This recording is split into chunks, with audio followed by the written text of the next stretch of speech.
Hello and welcome to the Wednesday Word. I'm Brother DJ, and I'm glad you decided to share your time with us today. For those of you that are visitors, I want to thank you for stopping by, and I ask that you will continue to receive the Wednesday Word from week to week.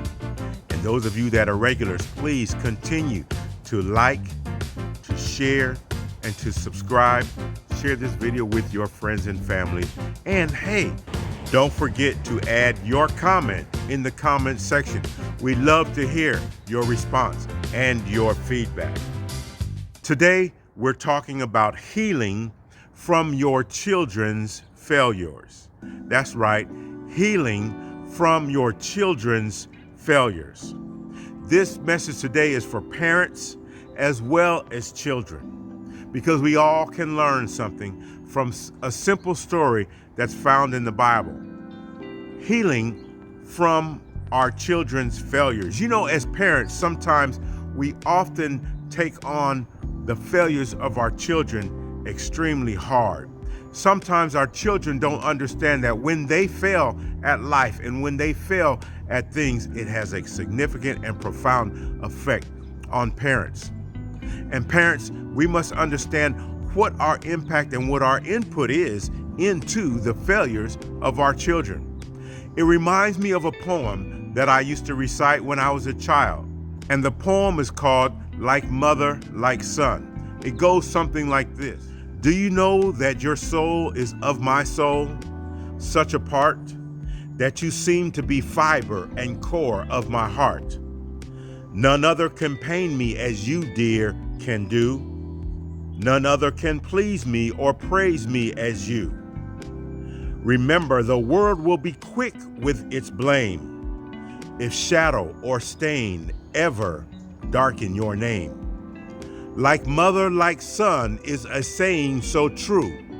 The world will judge largely the mother by you. By yours then the task, if task it shall be, to force the proud world to pay homage to me. Be sure it will say, when the verdict you've won, she reaped what she sowed. Lo, this is her son. I wanted to share that with you because it is so true that parents are judged by their children. Our success or our parenting skills are judged by how our children come out. And it's ironic because it's not like we're baking a cake or making a pie and we can change the recipe. I don't know about you, but when I went to the maternity ward with my wife and picked up my children, they did not give me an instruction booklet. Even when I went to the DMV, I got an instruction booklet on how to drive and what the laws were and how to properly navigate the roads. But as a parent, you don't get an instruction book. So it is imperative as parents that we use the instruction book that we have. That book, my friends, is the Bible. And today I want to share with you some instruction on how to heal from our children's failure. And the Bible says, these are the generations of Jacob. Joseph, being 17 years old, was feeding the flock with his brethren, and the lad was with the sons of Bilnah, with the sons of Zilpah, his father's wives, and Joseph brought his father an evil report. It says that Joseph brought his father a bad report. Number one, when we learn to heal from our children's failure, we have to understand that children's failures can start very early. The Bible says that Joseph was 17 when he bought a bad report. And that's funny because that's when a lot of children in adolescence begin to exhibit behaviors that would lead to failure later in life. In verse 3, it says, now Israel loved Joseph more than all his children, because he was the son in his old age. He loved him more than all of his other children. Number two, children's failures are often premeditated by their parents. Israel loved Joseph more than any of his other children. Parents, when we play favorites, when we have favorites with our children and we love one child more than the other, you do not know the impact that has on our children. By having favorites, it not only impacted the son, Joseph, who was the favored, but it also impacted the siblings who were the unfavored. Because number 3, parents do influence their siblings. Parents influence the siblings of their children. In verse 4, it says, when they saw that their father loved him more, they could not speak a kind word to him. Parents, remember, our influences the siblings of our children. And number 4, unchecked animosity can cause serious problems. In verse 18, they were out in the field with the flocks, and the Bible says that they saw him in the distance, and before he reached them, they plotted to kill him. So all of these things contributed to the failure of these young boys. Their failures started early. Their failures were premeditated. Their failures were based on influence of other siblings and animosity. As parents, we probably suffer more than our children when they fail. We always have much more invested in them than they have in us. And it's quite ironic because God has more invested in us than we have in ourselves. And we fail, but he continues to, like my friend says, we fall down, we get up. We suffer just as much as our children when they suffer. And so we must always remember that it's never over in chapter 1.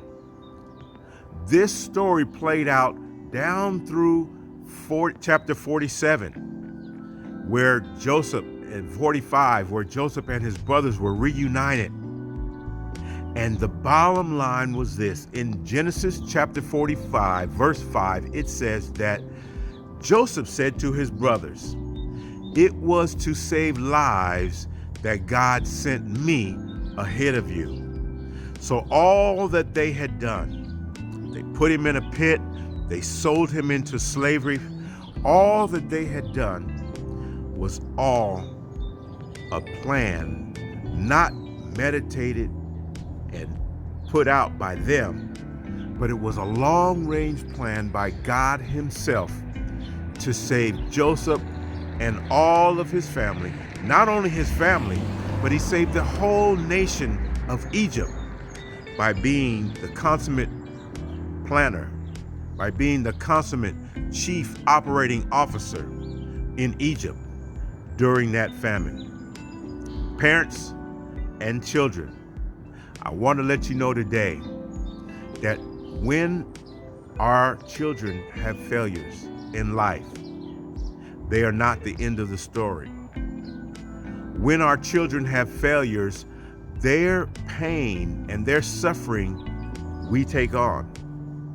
Children, I want you to understand that your parents are invested in you, and that your failures and your sufferings are our failures and our sufferings. But remember this, parents as well as children, the story is never over in chapter 1. For in chapter 45, 46, and 47, where Joseph saved his family. And ironically, it was Joseph, the one that was hurt, who was the first one to extend reconciliation. Often the person who is hurt is the person who extends reconciliation, not the person who inflicted the pain or the hurt. The same is true with the prodigal son. It was not the son who extended reconciliation, it was the father who extended reconciliation. In this case, it was Joseph, the person who was sold into bondage, placed in a pit, it was Joseph who extended reconciliation. So let's remember this. Be the first to extend reconciliation. Most of the time, if you were the person that was harmed, not up to you, but it will be up to you to extend reconciliation, to repair the breaches. And parents, let's remember that when our children have failures, it's not the end of the chapter. It's not the end of the story. I admonish you to continue praying, to continue lifting your children up and placing them in the hand of God, so that anything that they do, anything that they encounter will be part of God's plan. And I know you, as well as I, have seen too many times where at the beginning of the chapter it looks like they're doomed. But God had a plan in another chapter to shape destiny based on their failures.